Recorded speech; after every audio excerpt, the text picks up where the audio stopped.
Baik, Assalamualaikum warahmatullahi wabarakatuh. Perkenalkan, nama saya Abdul Fikri dengan NIM 12115129. Baiklah, saya akan mempresentasikan terkait tugas proyek pengantin UTS saya, yaitu bisnis model, yang mana untuk bisnis saya yaitu dengan nama Neohost. Baik, berikut adalah rancangan dari bisnis model Neohost yang telah saya rangkai sedemikian rupa. Baik, yang pertama yaitu keypadnya dari bisnis model saya itu menggunakan cPanel, yang mana pengguna atau pelanggan itu dapat mengontrol dan mengelola website mereka, sehingga para pelanggan ini bisa memanajemen interface atau tata muka dari website yang mereka buat. Selanjutnya yaitu Key-activity. Key-activity-nya ada tiga, yaitu yang pertama monitoring server, update server, dan data backup. Monitoring server yaitu aktivitas yang melibatkan pengawasan secara terus-menerus terhadap kinerja server, yang mana untuk memastikan bahwa layanan hosting dari Neohost ini dapat beroperasi dengan optimal. Dan monitoring mencakup pengecekan uptime, penggunaan sumber daya, yang mana sumber dayanya itu seperti CPU, memori, dan bandwidth, deteksi ancaman keamanan, dan performa aplikasi yang dihosting. Selanjutnya yaitu update server.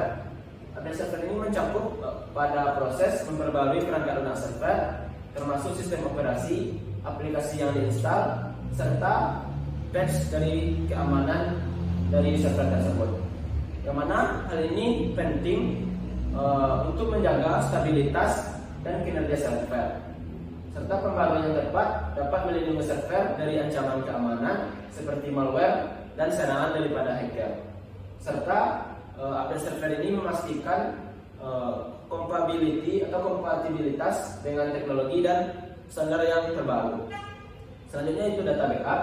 Backup data adalah proses dari pencadangan data yang dihosting di server, yang mana fungsinya itu agar server itu tetap aman dan dapat dipulihkan apabila terjadi kerusakan, kehilangan data, atau serangan cyber. Yang mana ini adalah merupakan langkah yang kritis daripada mitigasi risiko dan pemulihan bencana. Sebagai penyedia hosting itu biasanya menawarkan opsi terkait pencadangan atau backup, yang mana ada harian, mingguan, dan bulanan. Yang mana ini memastikan klien memiliki salinan data atau backup data mereka yang bisa dipulihkan itu untuk kapan saja.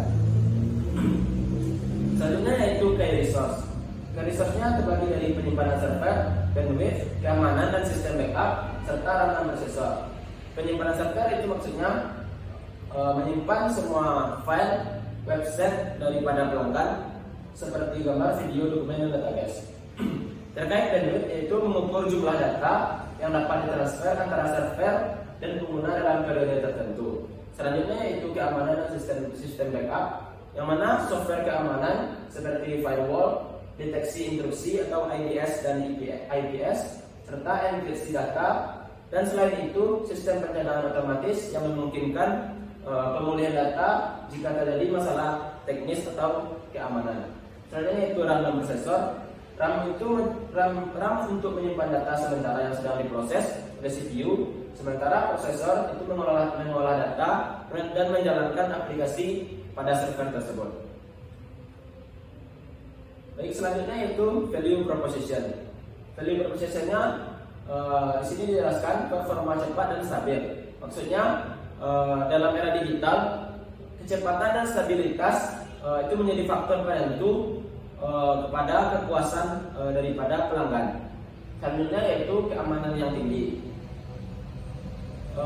Keamanan yang tinggi menjadi perhatian utama bagi banyak pelanggan atau orang. Dengan meningkatnya ancaman cyber di masa yang sekarang, pelanggan semakin menuntut produk dan layanan yang dapat melindungi data pribadi dari pelanggan ini dan informasi sensitif dari pelanggan tersebut. Selanjutnya itu scalability dan flexibility.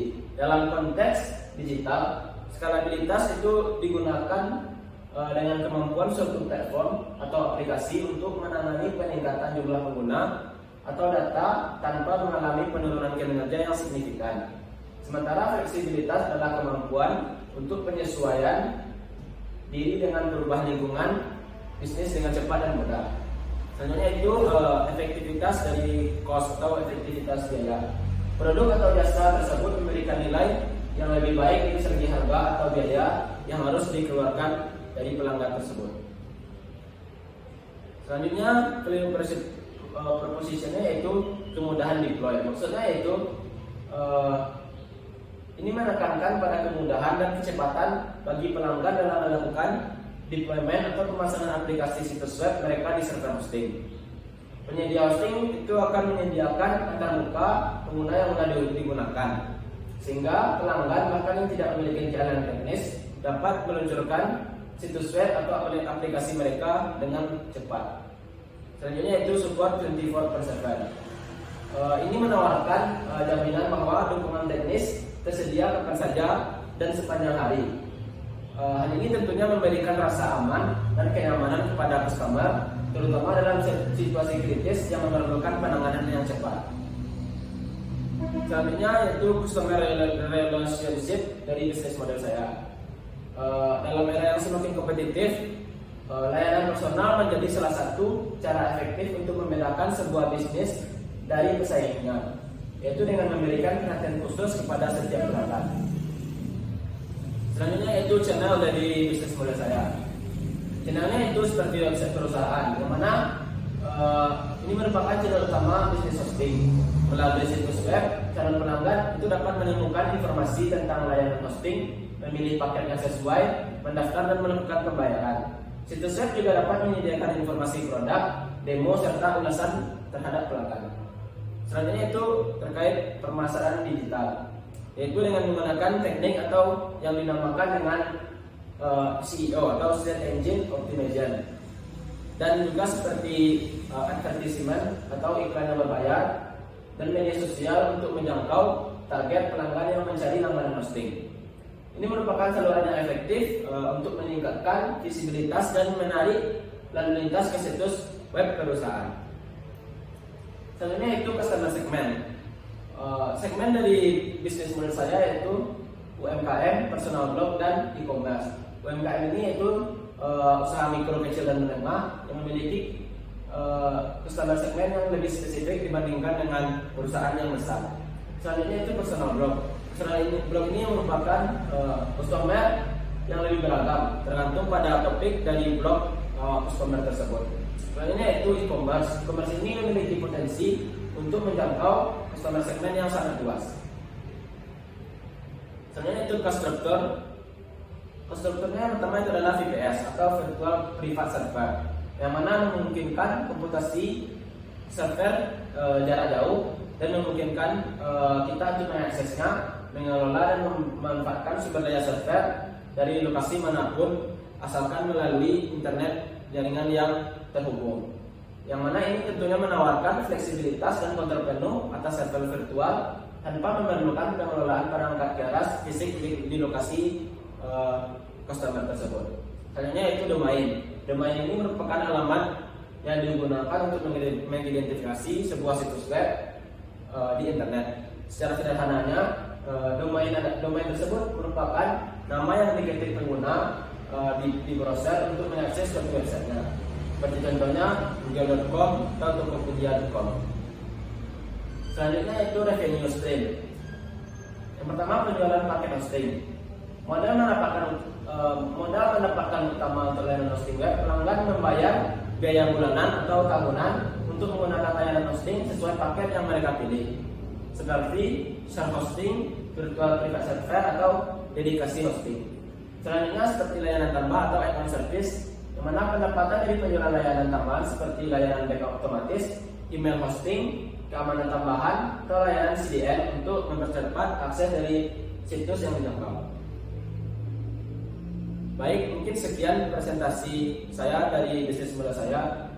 Terlebih dan terkurangnya saya mohon maaf. Saya tutup dengan billahi taufiq wal hidayah. Assalamualaikum warahmatullahi wabarakatuh.